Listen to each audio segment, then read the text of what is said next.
Welcome dear students. आज की class में हम कॉलम क्रोमेटोग्राफी को डिस्कस करेंगे।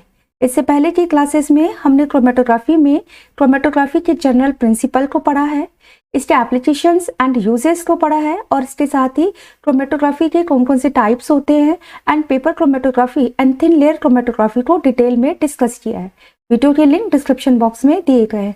आज हम डिटेल में डिस्कस करेंगे कॉलम क्रोमेटोग्राफी क्या होती है, ये किस प्रिंसिपल पर काम करती है, लैब में हम किस तरह से कॉलम क्रोमेटोग्राफी को परफॉर्म करते हैं एंड इसके साथ ही जो फ्रैक्शंस में हम अपने एनालाइट्स को कलेक्ट करते हैं उसका डिटेक्शन कैसे करते हैं। तो ये सब टॉपिक्स हम आज की क्लास में कवर करेंगे। बहुत इंपॉर्टेंट टॉपिक है प्रैक्टिकल पॉइंट ऑफ व्यू से एंड थ्योरी पेपर के लिए भी, और अगर आप कंपटीशन की तैयारी कर रहे हैं तो भी क्रोमेटोग्राफी एक इम्पॉर्टेंट टॉपिक होता है। इसके ऊपर भी 1 से 2 क्वेश्चन आपके बन जाते हैं।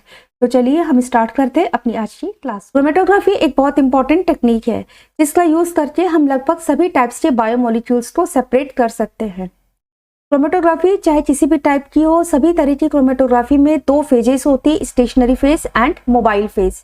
एंड एनालाइट्स या कंपोनेंट्स जिनको हमने सेपरेट करना होता है उनका इंटरेक्शन स्टेशनरी फेज के साथ में कैसा है एंड मोबाइल फेज के साथ में कैसा है, इसके बेसिस पर हमारे एनालाइट्स का सेपरेशन होता है। क्रोमेटोग्राफी में स्टेशनरी फेज कहाँ पर अप्लाई की गई है, इसके बेसिस पर क्रोमेटोग्राफी के 2 टाइप्स होते हैं, planar chromatography and column chromatography.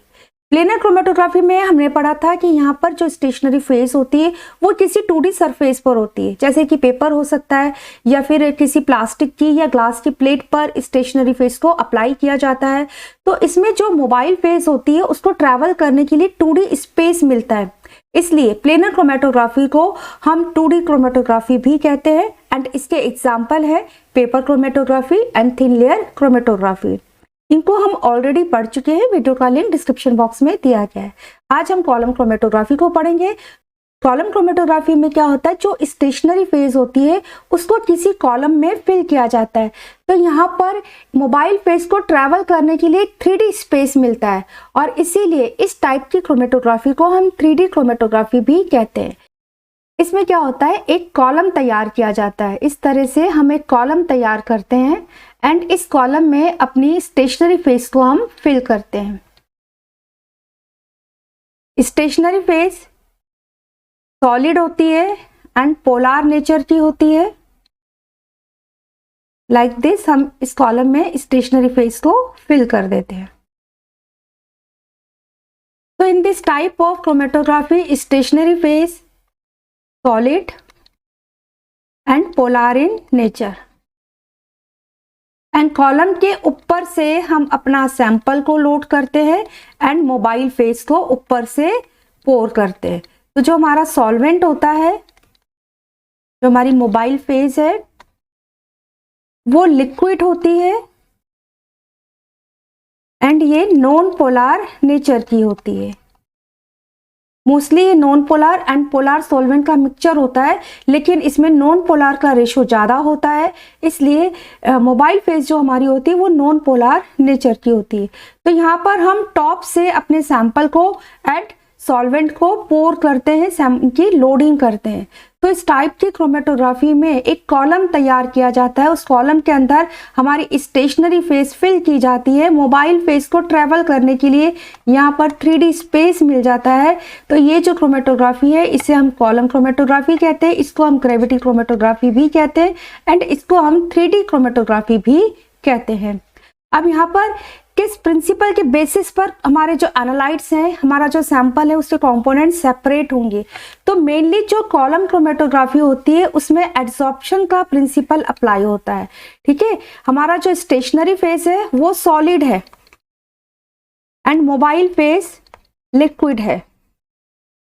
इस टाइप की क्रोमेटोग्राफी में जो कंपोनेंट्स का सेपरेशन होगा उसमें मेनली एड्सॉर्प्शन का प्रिंसिपल अप्लाई होगा। एड्सॉर्प्शन में क्या होता है, जस्ट सपोज ये हमारे सॉलिड फेज है एंड हमारे कंपोनेंट्स जो मोबाइल फेज के साथ में इस सॉलिड सरफेस पर रन कर रहे हैं, ठीक है, रन करेंगे।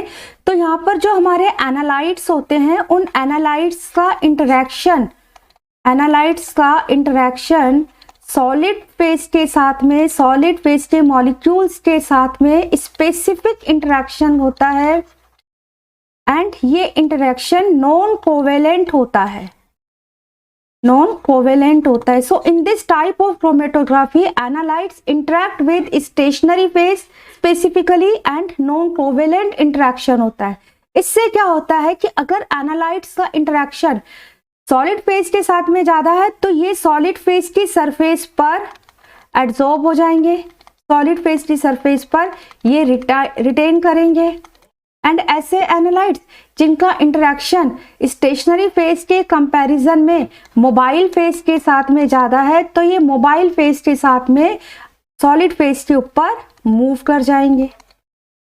तो बेसिकली यहाँ पर जो सेपरेशन होता है ना वो एनालाइट्स के डिफरेंशियल इंटरेक्शन और डिफरेंशियल एफिनिटी के बेसिस पर होता है। अगर इंटरेक्शन सॉलिड फेज के साथ में ज्यादा है तो ऐसे कंडीशन में क्या होगा, एनालाइट्स का रिटार्डेशन होगा। अगर एनालाइट्स का इंटरेक्शन मोबाइल फेज के साथ में ज्यादा है तो एनालाइट्स मोबाइल फेज के साथ में फ्लो कर जाएंगे, इनका मूवमेंट होगा। तो इस तरह से इस टाइप की क्रोमेटोग्राफी में क्योंकि मेनली जो प्रिंसिपल अप्लाई होता है वो एड्सॉर्प्शन का प्रिंसिपल अप्लाई होता है, तो column chromatography example of adsorption chromatography. साथ ही इसमें हम सैंपल को मोबाइल फेस को ऊपर से लोड कर रहे हैं एंड जो फ्लो हो रहा है वो टॉप टू बॉटम हो रहा है। ऐसी क्रोमेटोग्राफी जिसमें सॉल्वेंट का मूवमेंट टॉप टू बॉटम होता है, ऊपर से नीचे की ओर होता है, उसे हम डिसेंडिंग क्रोमेटोग्राफी भी कहते हैं। So column chromatography is also an example of descending chromatography. Now we discuss the principle of column chromatography. Column chromatography में हम इस तरह से अपना एक कॉलम तैयार करते हैं, ठीक है। हमारा ये कॉलम तैयार हो गया एंड इसमें हम अपने सैंपल को लोड करते हैं। तो यहाँ पर जो कंपोनेंट्स का सेपरेशन होता है वो उनके differential interaction with stationary phase and mobile phase के बेसिस पर होता है। मीन्स जो हमारे कंपोनेंट्स है उनका इंटरेक्शन स्टेशनरी फेज के साथ में कैसा है एंड मोबाइल फेज के साथ में कैसा है, इसके बेसिस पर यहाँ पर कंपोनेंट्स का सेपरेशन होता है। और ये जो इंटरेक्शन होता है ये interaction specific and non covalent होता है, ठीक है। ये चीज आपको ध्यान रखनी है, ये जो इंटरेक्शन होता है ये specific and non covalent type का होता है। तो if the analyte interact with stationary phase तो इस कंडीशन में क्या होगा, एनालाइट का रिटार्डेशन होगा।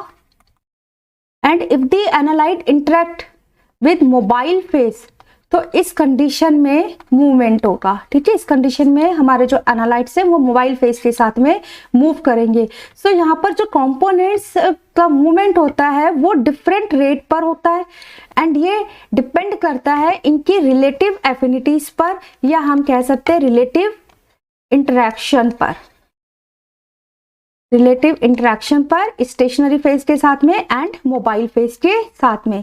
तो बेसिकली इसका प्रिंसिपल क्या है, in this type of chromatography when components are dissolved in the mobile phase and introduced into the column, the individual components or individual analytes move with different rates depending upon the relative affinities, or we can say depending upon the relative interaction or differential interaction with stationary phase and mobile phase. Clear है। अगर components का interaction stationary phase के साथ में कम है तो ये faster move करेंगे, मीन्स इनका इंटरेक्शन मोबाइल फेज के साथ में ज्यादा है, ठीक है। हम ऐसे भी इसको कह सकते हैं, अगर कंपोनेंट्स का इंटरेक्शन मोबाइल फेज के साथ में ज्यादा है तो ये फास्टली मूव करेंगे एंड कॉलम से ये फर्स्ट इल्यूट आउट हो जाएंगे। क्लियर है। अगर कंपोनेंट्स का इंटरेक्शन या इनकी एफिनिटी स्टेशनरी फेज के साथ में ज्यादा है तो इनका मूवमेंट स्लो रेट पर होगा। इसका मतलब है यहाँ पर इन कंपोनेंट्स का रिटार्डेशन होगा, ये रिटेन रहेंगे स्टेशनरी फेज पर एंड ये बाद में इल्यूट आउट होंगे। इनका जो कॉलम से सेपरेशन है लास्ट बाद के फ्रैक्शंस में ये हमारे को मिलेंगे। तो इस तरह से कंपोनेंट्स अपने डिफरेंशियल इंटरेक्शन और डिफरेंशियल एफिनिटी के बेसिस पर कॉलम से सेपरेट आउट होते हैं। जस्ट सपोज हमने अपना कॉलम तैयार किया एंड इसमें ऊपर से हमने अपने सैंपल को लोड किया। सैंपल लोड करने के बाद में हम अपना सॉल्वेंट ऊपर से पोर करेंगे। अब क्या होगा, कि मोबाइल फेस इस स्टेशनरी फेस के ऊपर रन करेगी एंड इसके साथ ही हमारे कंपोनेंट्स, हमारे एनालाइट्स का भी मूवमेंट स्टार्ट हो जाएगा। यहाँ पर मिक्सचर में हमारे दो एनालाइट्स है, येलो कलर से जो दिखा रखा है कंपोनेंट ए हो गया एंड रेड को हम कंपोनेंट बी मान लेते हैं। अब ये जो कंपोनेंट है ए एंड बी, इनकी एफिनिटी के बेसिस पर इनका सेपरेशन होगा। अगर कंपोनेंट ए का इंटरेक्शन स्टेशनरी फेस के साथ में ज़्यादा है तो ये रिटेन करेंगे ज़्यादा समय के लिए स्टेशनरी फेस के ऊपर, मीन्स इनका रिटार्डेशन होगा और ये फर्स्ट इल्यूट आउट नहीं होंगे। लेकिन अगर कंपोनेंट बी का इंटरेक्शन स्टेशनरी फेस की बजाय मोबाइल फेस के साथ में ज़्यादा है तो ये तेजी से मूव करेंगे, ठीक है। इनकी फ्लो रेट जो है वो ज़्यादा होगी, जल्दी फ्लो कर जाएंगे और ये स्टेशनरी फेस के ऊपर मोबाइल फेस के साथ में रन करते हुए तेजी से नीचे की ओर आकर फर्स्ट इल्यूट आउट हो जाएंगे, ठीक है। तो ये जो हमारे कंपोनेंट बी है इसको हमने यहाँ पर दिखा रखा है। इसका मतलब है कि कंपोनेंट बी का इंटरेक्शन मोबाइल फेस के साथ में ज़्यादा है, इसलिए जो इसका बैंड आ रहा है वो नीचे की ओर आ रहा है। लेकिन जो हमारे येलो कलर से ए कंपोनेंट है इसका बैंड इसके पीछे की ओर है, तो इसका मतलब है कि ये जो फ्लो कर रहा है ये स्लो स्पीड से फ्लो कर रहा है, ठीक है। इसका इंटरेक्शन स्टेशनरी फेस के साथ में ज़्यादा है, इसलिए ये स्लो रेट से यहाँ पर स्टेशनरी फेस के ऊपर मूव कर रहा है। ये स्पेसिफिक इंटरेक्शन दिखा रहा है स्टेशनरी फेस के साथ में। सो ये जो कंपोनेंट बी है ये फर्स्ट इल्यूट आउट हो जाएगा, ठीक है, इसका इल्यूशन जल्दी हो जाएगा। लेकिन ये जो येलो कलर से कंपोनेंट है इसका इल्यूशन बाद में होगा, बाद के फ्रैक्शंस में ये हमारे को मिलेगा। तो इस तरह से कंपोनेंट्स का सेपरेशन यहाँ पर डिपेंड करता है कंपोनेंट्स की एफिनिटी क्या है स्टेशनरी फेस के साथ में एंड मोबाइल फेस के साथ में। तो इस प्रिंसिपल के ऊपर बच्चों आपसे क्वेश्चन पूछ लिए जाते हैं, जैसे कि यहाँ पर कंपोनेंट ए एंड बी में आपने देखा कि कंपोनेंट ए फर्स्ट इल्यूट आउट हो गया। इसका मतलब है जो कंपोनेंट बी हमारा है वो नॉन पोलर नेचर का है, ठीक है, क्योंकि हमें पता है जो हम मोबाइल फेस लेते हैं वो नॉन पोलर होती है ना, एंड स्टेशनरी फेस हमारी पोलर नेचर की होती है। तो इसलिए जो बी कंपोनेंट है उसकी एफिनिटी मोबाइल फेस के साथ में ज्यादा है स्टेशनरी फेस के बजाय, तो B component non polar nature का है एंड ए कंपोनेंट बी के कंपैरिजन में ज्यादा पोलैरिटी रखता है, इसलिए इसका रिटार्डेशन हुआ, ठीक है, इसकी पोलैरिटी ज्यादा है। तो हम आसानी से बैंड को देखकर या फिर आपको अगर दे रखा हो कि component B first elute out होता है एंड कंपोनेंट ए उसके बाद होता है, देन कंपोनेंट सी का इल्यूशन सबसे लास्ट के फ्रैक्शन में होता है और इसको आप पोलैरिटी के डिसेंडिंग और असेंडिंग ऑर्डर में अरेंज करें, तो आप बच्चों आसानी से इस प्रिंसिपल के बेसिस पर बता सकते हैं कि जो कंपोनेंट फर्स्ट इल्यूट आउट हो रहे हैं इसका मतलब उनकी नॉन पोलैरिटी ज्यादा है, वो पोलर नेचर के कम है, वो नॉन पोलर नेचर के, एंड जो सबसे बाद में इल्यूट आउट हो रहे हैं इसका मतलब है वो मैक्सिमम पोलैरिटी को दिखाते हैं। क्लियर है? तो इस प्रिंसिपल के बेसिस पर हमारे कंपोनेंट्स का कॉलम से सेपरेशन होता है।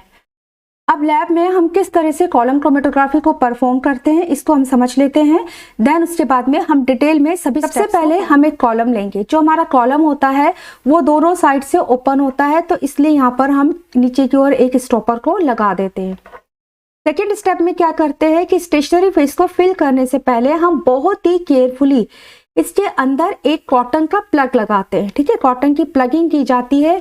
यहाँ पर आप ग्लास वूल भी यूज कर सकते हैं। प्लगिंग करने का पर्पस ये होता है कि जो हम स्टेशनरी फेस इसमें फिल करेंगे वो सीधा ही नीचे ना आ जाए, ठीक है, तो यहाँ पर आकर हमारी स्टेशनरी फेस रुक जाएगी। तो इस तरह से हम कॉटन की प्लगिंग कर देते हैं। देन उसके बाद में हम एक बहुत थिन लेयर सैंड की भी लगा सकते हैं या फिर हम फिल्टर पेपर की भी लेयरिंग कर सकते हैं। एक पतला सा फिल्टर पेपर की स्ट्रिप भी हम यहाँ पर लगा सकते हैं।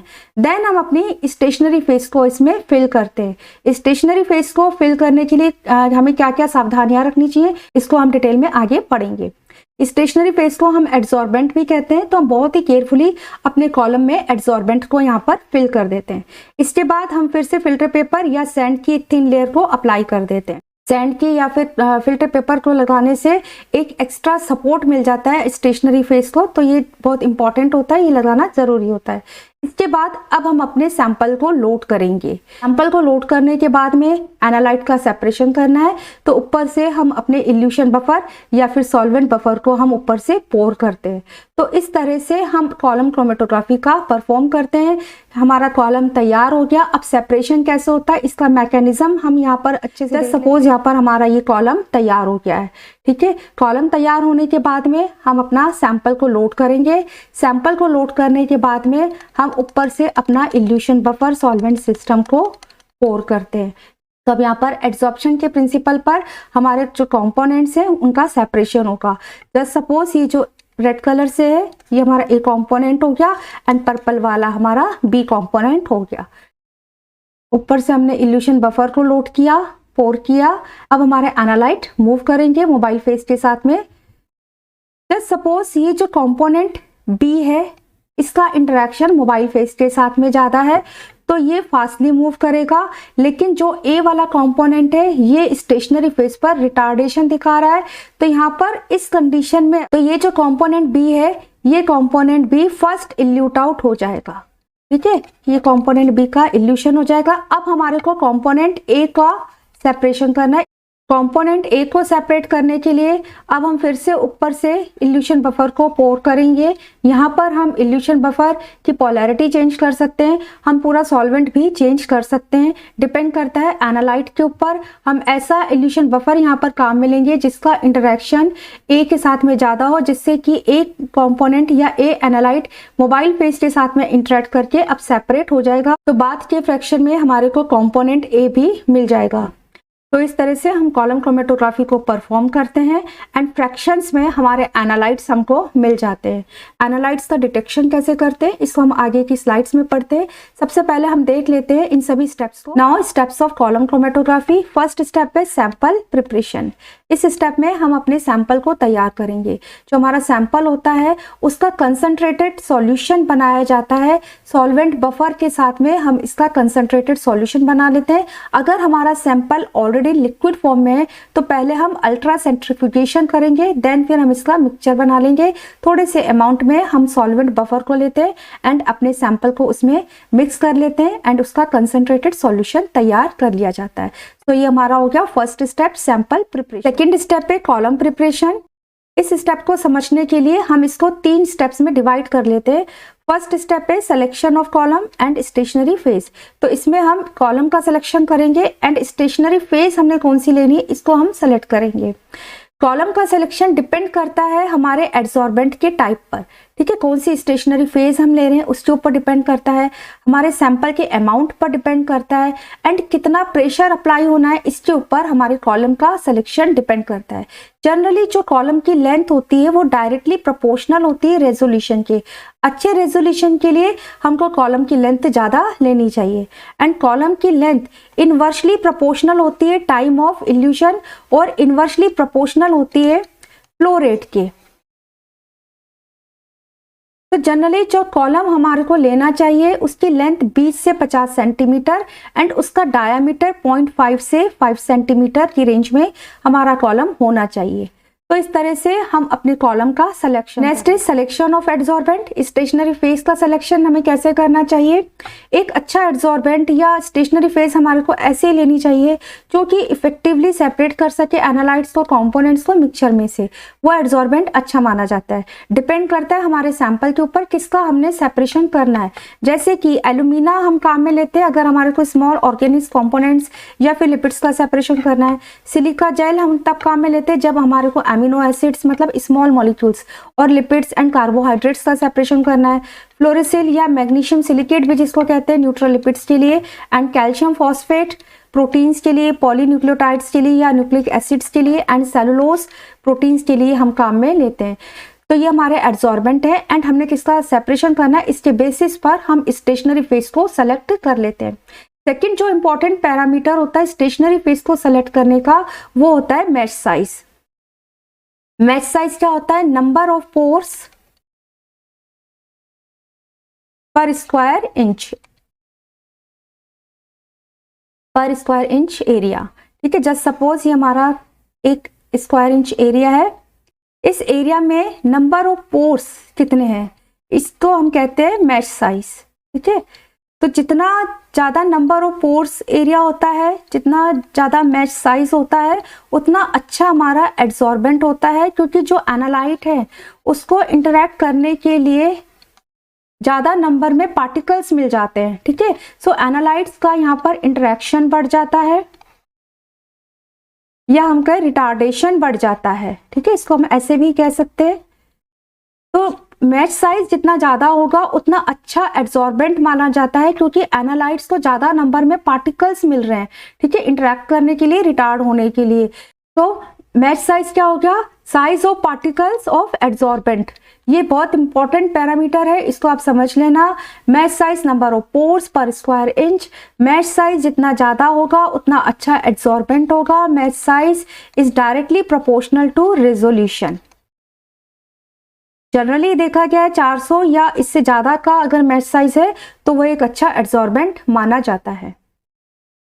नेक्स्ट स्टेप है पैकिंग ऑफ कॉलम। हमने अपनी स्टेशनरी फेस को सेलेक्ट कर लिया, कॉलम का सिलेक्शन हमने कर लिया, सैंपल हमने अपना तैयार कर लिया है। अब हम इस स्टेप में कॉलम को फिल करेंगे। इसमें हम स्टेशनरी फेस को फिल करेंगे, इसे कॉलम की पैकिंग कहते हैं। तो इस तरह से ये हमने अपना कॉलम तैयार किया। टॉपर होना जरूरी है। देन यहाँ पर स्टेशनरी फेस को फिल करने से पहले हम कॉटन की प्लगिंग कर देंगे। कॉटन से प्लगिंग करने के बाद में हम एक थिन लेयर सैंड की या फिल्टर पेपर की लगा देंगे सपोर्ट करने के लिए। अब हम अपने कॉलम में स्टेशनरी फेस को फिल करेंगे। इसको हम कॉलम की पैकिंग कहते हैं। यहाँ पर पैकिंग दो टाइप से हो सकती है, एक होती है ड्राई पैकिंग एंड एक होती है वेट पैकिंग। ड्राई पैकिंग में क्या होता है, जो हमारा एड्सॉर्बेंट होता है वो फाइन पाउडर की फॉर्म में लिया जाता है। ठीक है, तो फाइन पाउडर को हम बहुत ही केयरफुली इसमें कॉलम के अंदर डालते हैं एंड इसके साथ ही हम अपने सॉल्वेंट को भी डालते हैं। ठीक है, तो ये हो गई हमारी स्टेशनरी फेस जो कि फाइन पाउडर की फॉर्म में, एंड ये हो गया हमारा सॉल्वेंट। एंड हमको कॉलम की लेंथ के अकॉर्डिंगली जो है स्टेशनरी फेस को इसमें फिल करना होता है, क्योंकि ऊपर हमने अभी फिल्टर पेपर भी लगाना है एंड अपना सैंपल भी लोड करना है, देन इल्यूशन बफर भी हमने डालना है। तो यहाँ पर जस्ट सपोज हमने यहाँ तक अपने स्टेशनरी फेस को फिल करना है। ठीक है, तो अब हम अपनी स्टेशनरी फेस को एंड सॉल्वेंट के साथ में डालते जाएंगे एंड बीच बीच में शेक करेंगे ताकि ये थोड़ा आपस में मिक्स हो सके एंड सेटल्ड हो सके। ठीक है, देन इसके बाद में जब ये यहाँ तक अच्छे से फिल हो जाते हैं, ठीक है, देन हम शेक करते हैं, इनको सेटल करने देते हैं एंड डी एरिएशन के लिए हम क्या करते हैं, एक्स्ट्रा सॉल्वेंट यहाँ से हम निकाल देते हैं। ठीक है, एंड देन फिर इनको सेटल करने देते हैं। तो ये होती है dry packing. And wet packing में क्या होता है, जो हमारी स्टेशनरी फेस है इसको हम पहले से ही अपने सॉल्वेंट के साथ में इसको मिक्स करके इसकी स्लरी बना लेते हैं। तो यहाँ पर स्लरी की फॉर्म में हम स्टेशनरी फेस को कॉलम के अंदर फिल करते हैं। तो ये एक अच्छा तरीका होता है। हम बहुत ही केयरफुली स्लरी को ऐसे कॉलम में पोर करेंगे एंड यहाँ पर जब हम स्लरी को पोर कर रहे हैं, अपनी स्टेशनरी फेस को फिल कर रहे हैं, तो हमारे को ध्यान में रखना है कि कोई एयर बबल्स ना बने। ठीक है, एयर बबल्स ना बने, क्रैकिंग ना हो या स्टेशनरी फेस की लेयरिंग ना हो। एंड ये सब कब होता है, जब कभी तो हम स्लरी को या अपनी स्टेशनरी फेस को बहुत ज़्यादा प्रेशर से डाल देते, तेज़ी से डाल देते, या फिर कभी हम प्रेशर कम कर देते। तो एक प्रॉपर प्रेशर में यूनिफॉर्मली हमने अपनी स्लरी को स्टेशनरी फेस को कॉलम में फिल करना होता है, जिससे कि एयर बबल्स नहीं बनते एंड जो हमारी स्टेशनरी फेस है उनकी लेयरिंग नहीं होती, इनकी क्रैकिंग नहीं होती है। तो बहुत ही अच्छे से केयरफुली हमको अपने कॉलम में अपनी स्लरी को या स्टेशनरी फेस को फिल करना होता है। इसी को हम कॉलम की पैकिंग। नेक्स्ट स्टेप है सैंपल लोडिंग। हमने अपना कॉलम तैयार कर लिया, कॉलम के अंदर हमने अपनी स्टेशनरी फेस को फिल कर लिया है।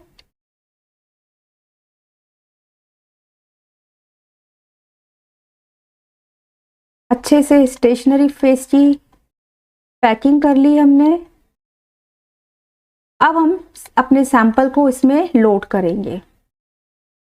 सैंपल हमारा कंसंट्रेटेड फॉर्म में होना चाहिए। अगर लिक्विड है तो पहले हम उसका अल्ट्रा सेंट्रीफ्यूगेशन करते हैं, देन फिर हम उस सैंपल को सॉल्वेंट में मिक्स करके तैयार करते हैं। यहाँ पर हम सैंपल को ऊपर से लोड करते हैं। ठीक है, सैंपल को लोड करने से पहले हम एक फिल्टर पेपर को लगा देते हैं या सैंड की एक थिन लेयरिंग भी कर देते हैं। ये हमारा सैंपल यहाँ पर लोड हो गया है। इसको हम कहते हैं सैंपल की लोडिंग। सैंपल का लोड हम ऊपर से कर रहे हैं तो सैंपल हमारा ऊपर से नीचे की ओर रन करेगा मोबाइल पे। नेक्स्ट स्टेप है इल्यूशन और डेवलपमेंट ऑफ कॉलम।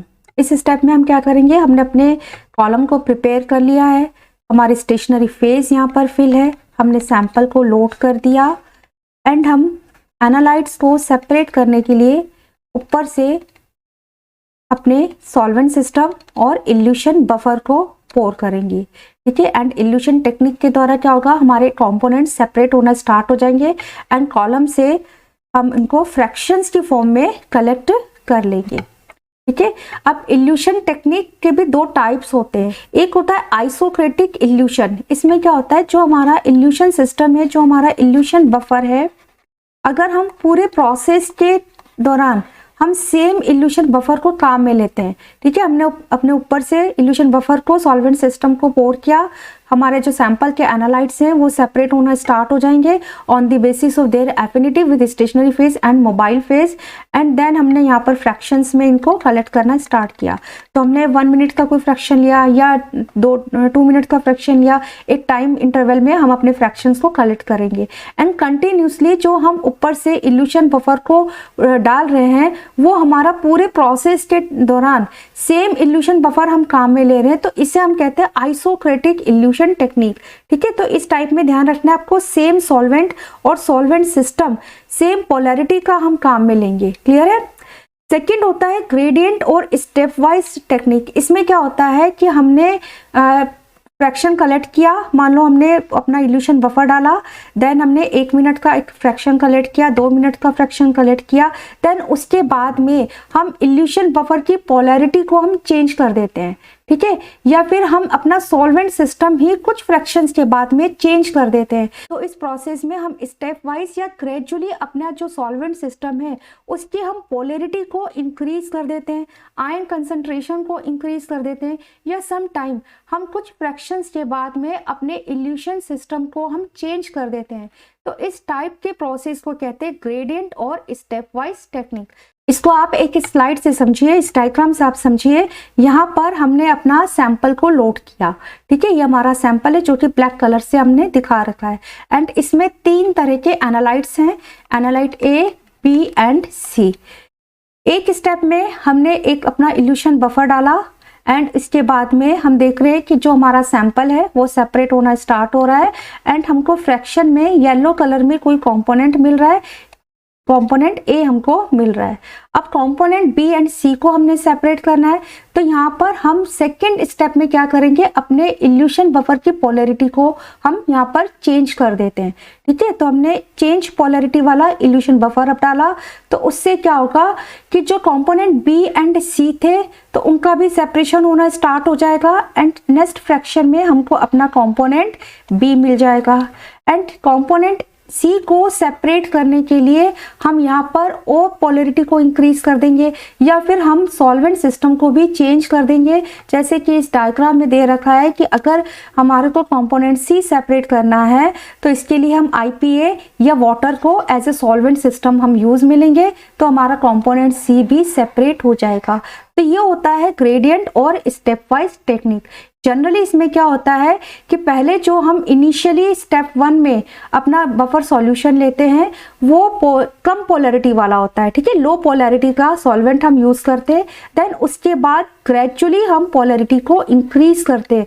जैसे पहले आपने बेंजीन ले लिया, फिर क्लोरोफॉर्म है, फिर इथाइल एसीटेट है, फिर मिथेनॉल है, तो इस तरह से हम स्टेप वाइज पोलैरिटी को इंक्रीज कर रहे हैं, तो इसको हम कहते हैं ग्रेडियंट और स्टेप वाइज इल्यूशन।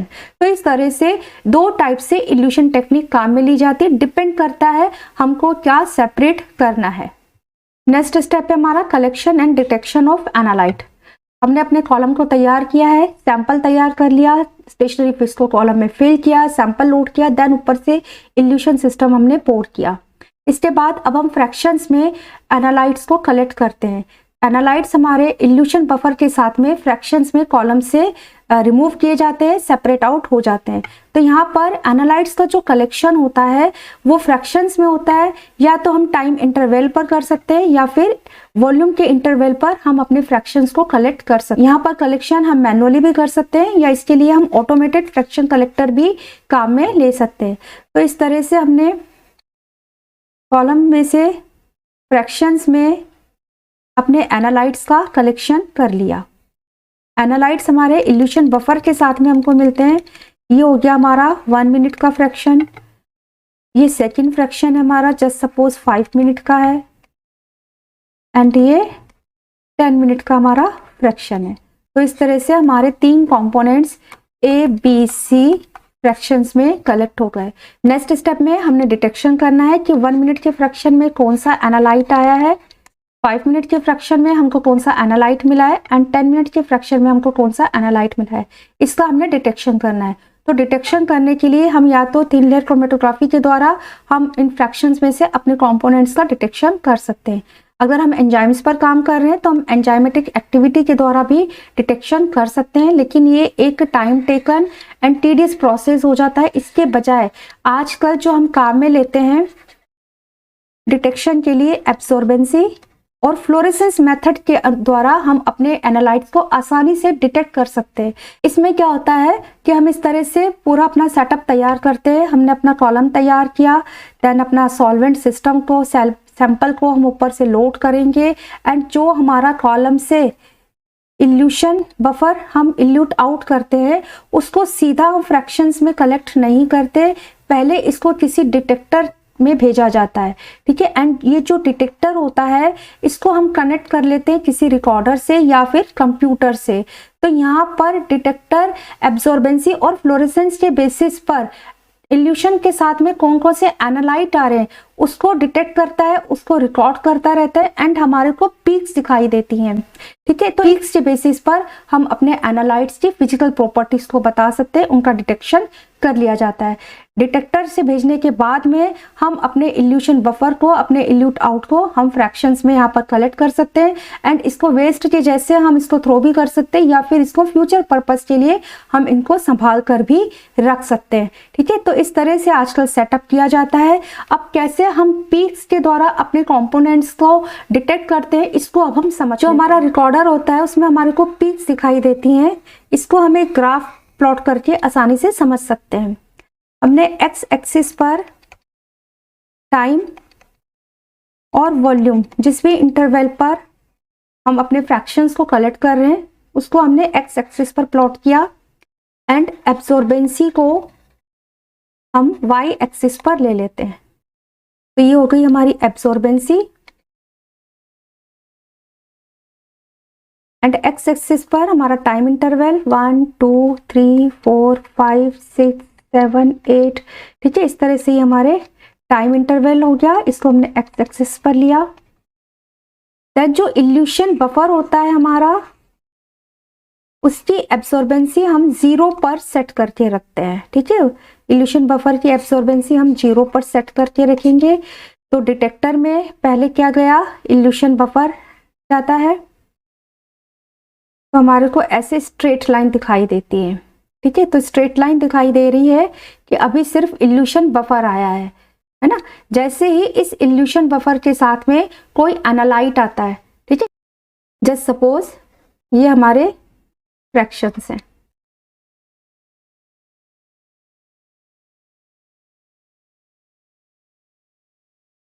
ठीक है, ये 1 मिनट का हो गया, ये मान लो 3 मिनट का हो गया, ये 5 मिनट का हो गया, ये 7 मिनट का हो गया। ठीक है, इस तरह से हमारे फ्रैक्शंस हैं। तो 1 मिनट में डिटेक्टर क्या बता रहा है, straight line. 2 minute straight line, straight line means कोई एनालाइट नहीं आया। देन सडन इस तरह से पीक आती है, रिकॉर्डर में हमारे को पीक दिखाई देती है। ठीक है, ये पीक नीचे आई, देन फिर स्ट्रेट लाइन आ रही है, देन फिर एक इस तरह से पीक आती है, देन स्ट्रेट लाइन, देन फिर पीक आई, एंड इस तरह से पीक आई। नहीं, तो इस तरह से हमारे को रिकॉर्डर पर पीक्स दिखाई देती हैं। ठीक है, हमने क्या किया है, इल्यूशन बफर की एब्जॉर्बेंसी हमने 0 पर सेट करके रख दी। ठीक है, स्ट्रेट लाइन शो कर रही है, ओनली यहाँ पर इल्यूशन बफर है, कोई एनालाइट इसके साथ में नहीं है।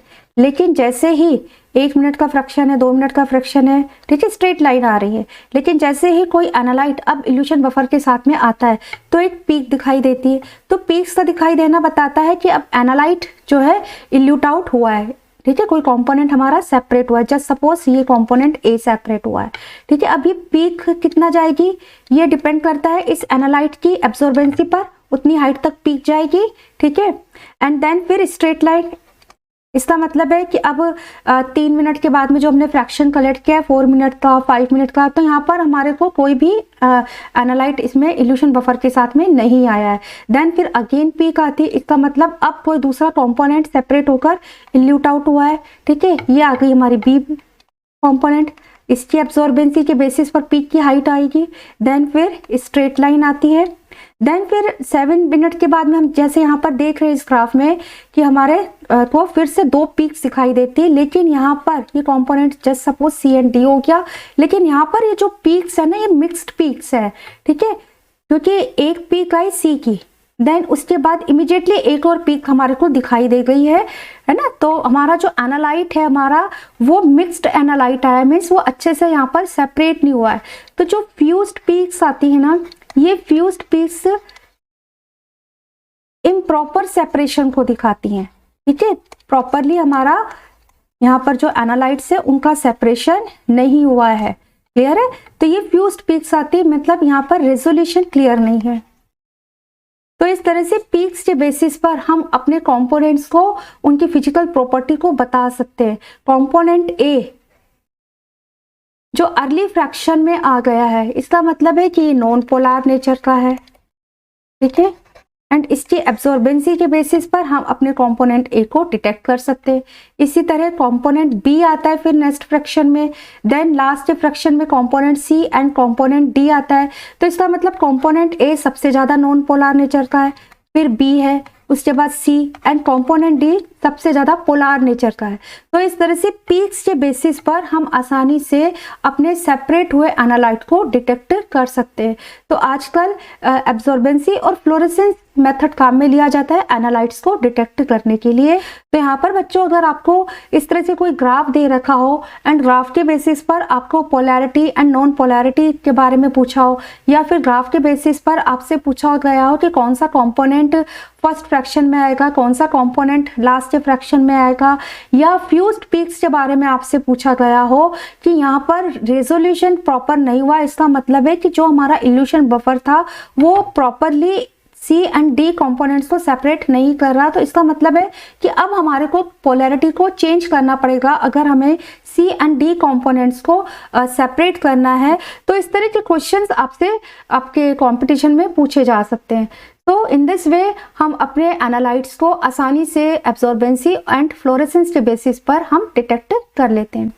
स्टूडेंट्स, आज हमने कॉलम क्रोमेटोग्राफी के बारे में डिस्कस किया है, कॉलम क्रोमेटोग्राफी के प्रिंसिपल को पढ़ा है, इसका लैब में किस तरह से हम तैयार करते हैं अपने कॉलम को, स्टेशनरी फेस को कैसे तैयार किया जाता है, पैकिंग कैसे की जाती है, और किस तरह से फ्रैक्शंस में जब हम अपने एनालाइट्स को सेपरेट करते हैं तो उनका डिटेक्शन कैसे किया जाता है, इसको हमने अच्छे से समझा है। आई होप आपके लिए ये लेक्चर बेनिफिशियल होगा। वीडियो अच्छा लगे तो प्लीज़ लाइक जरूर करें। टॉपिक के रिगार्डिंग आपकी कोई क्वेरी है तो आप मुझे मैसेज कर सकते हैं, नोट्स के लिए आप मुझे मैसेज कर सकते हैं, एंड चैनल को सब्सक्राइब करना मत भूलें। नेक्स्ट क्लास में हम जेल फिल्ट्रेशन क्रोमेटोग्राफी को डिस्कस करेंगे। Thank you so much students.